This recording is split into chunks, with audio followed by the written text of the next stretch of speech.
अस्सलाम वालेकुम students, Sindh board academy में आपको खुशामदीद कहता हूँ और उम्मीद करता हूँ कि आप लोग ठीक होंगे। स्टूडेंट, जैसा कि केमिस्ट्री फर्स्ट ईयर चैप्टर 2 हम डिस्कस कर रहे हैं और आज मैं आपके लिए लेकर आया हूँ एक न्यूमेरिकल प्रॉब्लम। ठीक है जी, तो हम न्यूमेरिकल ये हम चैप्टर 2 का डिस्कस करेंगे और इसमें हमने एक क्वेश्चन सॉल्व करना है जो इम्पोर्टेंट क्वेश्चन है। ठीक है जी, तो इससे पहले भी मैं कुछ न्यूमेरिकल्स आप लोगों को समझा चुका हूँ और ये भी काफ़ी इंटरेस्टिंग होने वाला है, तो आपने वीडियो को आखिर तक लाजमी देखना है। चलें जी, स्टार्ट करते हैं। हमारे पास क्वेश्चन क्या है जी? क्वेश्चन है जी, 12.5 dm³ वेसल कंटेन्स 4.0 ग्राम CH4। कह रहे हैं कि एक वेसल है और एक ट्यूब भी कह सकते हो आप उसको, और उसका जो वॉल्यूम है वो है 12.5 dm³।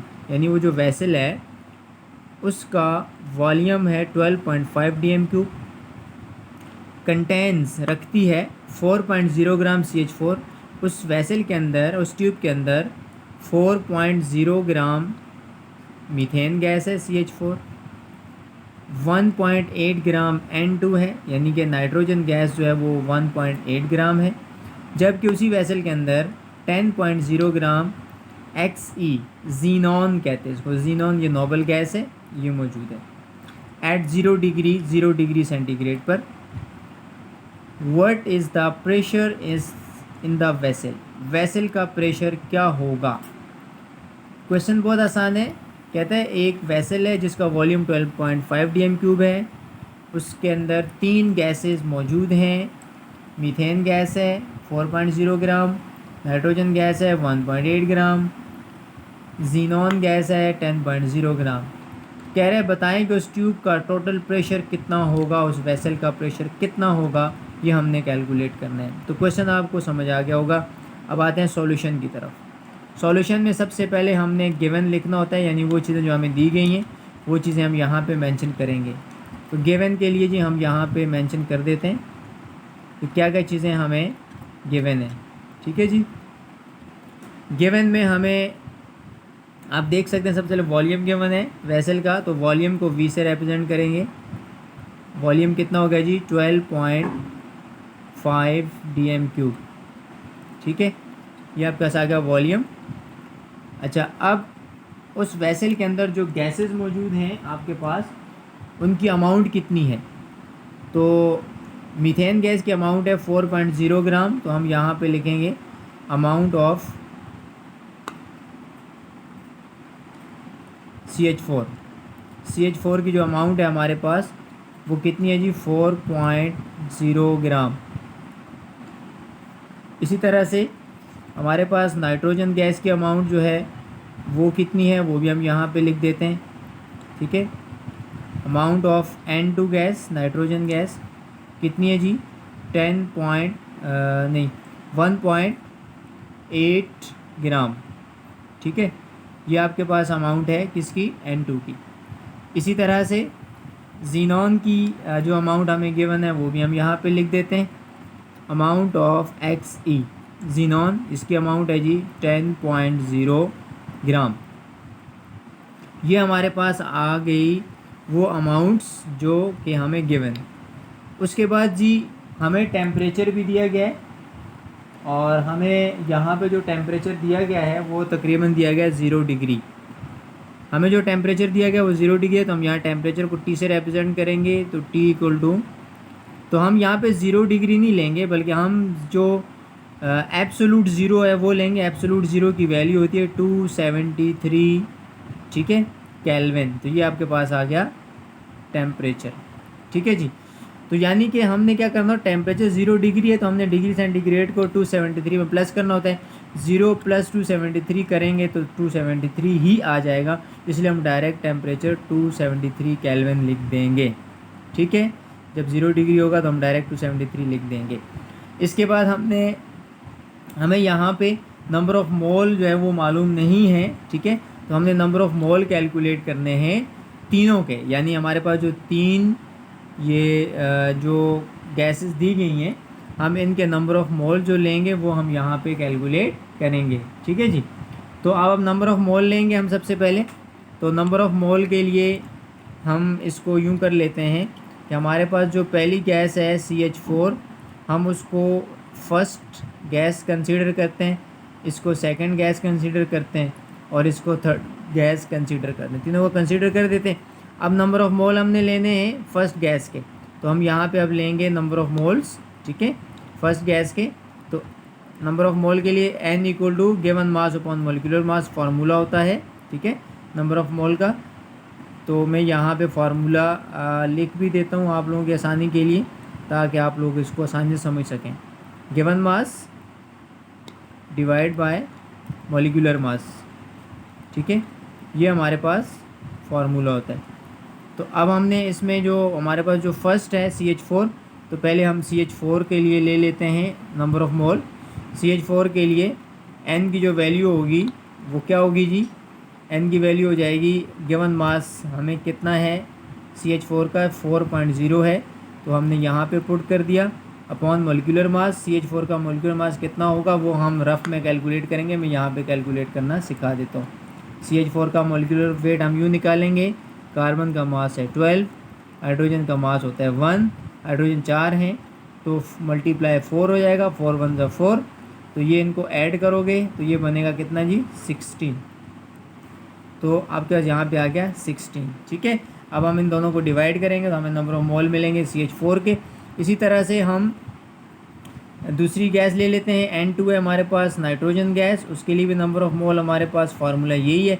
तो नाइट्रोजन का जो नंबर ऑफ़ मोल लेने के लिए जो वैल्यू गिवन है वो है जी 1.8 ग्राम, 1.8 अपॉन, अब नाइट्रोजन का मोलिकुलर वेट कितना होता है, नाइट्रोजन का एक नाइट्रोजन हमारे पास हो तो उसका वेट होता है 14, तो 2 हैं तो 14 2 ज़ा 28, ठीक है।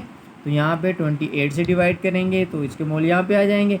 इसी तरह से हमने तीसरी गैस लेनी है जीनॉन। जीनॉन के लिए नंबर ऑफ़ मोल लेने के लिए फार्मूला सेम है।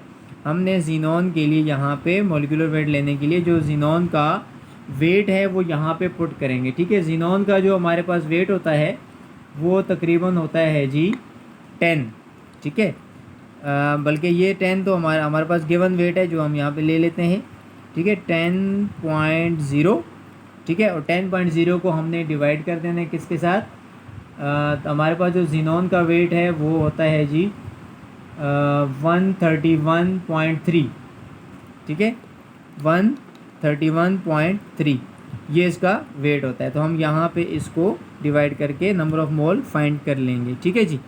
तो अब हम नंबर ऑफ़ मोल तीनों के निकाल देते हैं कैलकुलेट करके।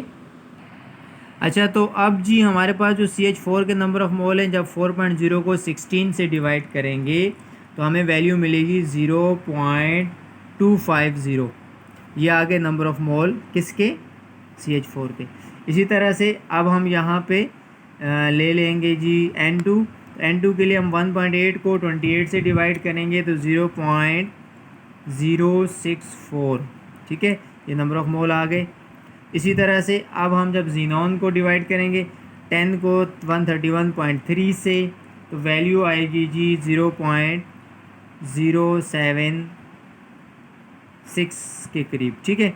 ये आपके नंबर ऑफ़ मोल आ गए तीनों के। ये नंबर ऑफ़ मोल किसके आ गए, CH4 के, ये किसके आ गए N2 के, और ये किसके आ गए जीनॉन के। ये तीनों के नंबर ऑफ़ मोल आपके पास मेजर हो गए, ठीक है जी। अब हम उसके बाद हमने क्या करना है, नंबर ऑफ़ मोल हमने ले लिए। नंबर ऑफ़ मोल लेने के बाद अब हमने टोटल नंबर ऑफ़ मोल लेने हैं। क्या लेना है जी, टोटल नंबर ऑफ़ मोल्स। क्योंकि हमारे पास जब नंबर ऑफ़ मोल 2 और मोर गैसेस के हों हम उसको टोटल में लेते हैं, जिसको N टोटल भी कहा जाता है, नंबर ऑफ़ मोल टोटल। तो उसके लिए क्या फार्मूला होगा, उसके लिए ये फार्मूला हम लगाएंगे, N total is equal to N1 plus N2 plus N3। ये आपके पहली वैल्यू N1 है, ये वाली N2 है और ये वाली N3 है। तीनों की वैल्यूज़ को प्लस करेंगे तो 0.250 प्लस 0.064 प्लस 0.076, जब हम इन तीनों वैल्यूज़ को प्लस करेंगे तो बनेगी वैल्यू 0.390 मोल, ठीक है जी। तो ये आपके पास आ गए टोटल नंबर ऑफ़ मोल्स जो कि आपने कैलकुलेट कर दिए तो सब मोल्स को ऐड करके, ठीक है जी। तो अब उसके बाद हम आगे बढ़ते हैं। अब हमने टोटल नंबर ऑफ मोल भी ले लिए। अब हमने कैलकुलेट करना है क्या जी, प्रेशर कैलकुलेट करना है, क्योंकि उसने आपसे क्या पूछा था क्वेश्चन में कि जी व्हाट इज़ टोटल प्रेशर, तो प्रेशर आपने कैलकुलेट करना है, तो प्रेशर के लिए क्वेश्चन मार्क लगा दें। अब अकॉर्डिंग टू फार्मूला करेंगे, ठीक है, अकॉर्डिंग टू फार्मूला। अब हमने जो फार्मूला अप्लाई करना है, फार्मूला हम कौन सा अप्लाई करेंगे, जनरल गैस इक्वेशन का, PV इक्वल टू nRT, ठीक है।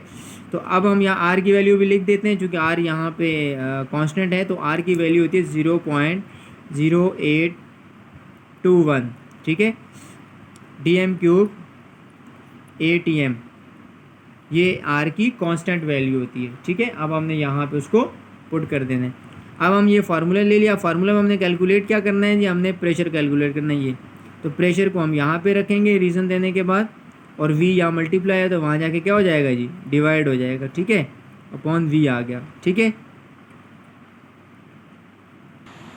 अब हमारे पास ये फार्मूला जो है, अब इसमें वैल्यूज पुट करेंगे, P कैलकुलेट करना है, N की वैल्यू जो हमने टोटल नंबर ऑफ मोल लिए थे वो वैल्यू थी 0.390।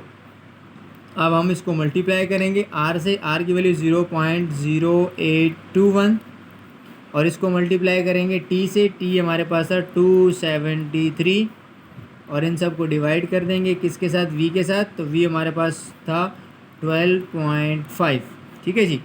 अब हम जब इन सब वैल्यूज़ को मल्टीप्लाई करेंगे तो हमारे पास जो आंसर आएगा वो होगा जी 8.7305, और हम इसको डिवाइड कर देंगे जी 12.5 के साथ। जब हम इन दोनों को डिवाइड करेंगे तो हमारा आंसर होगा 0.698, ठीक है।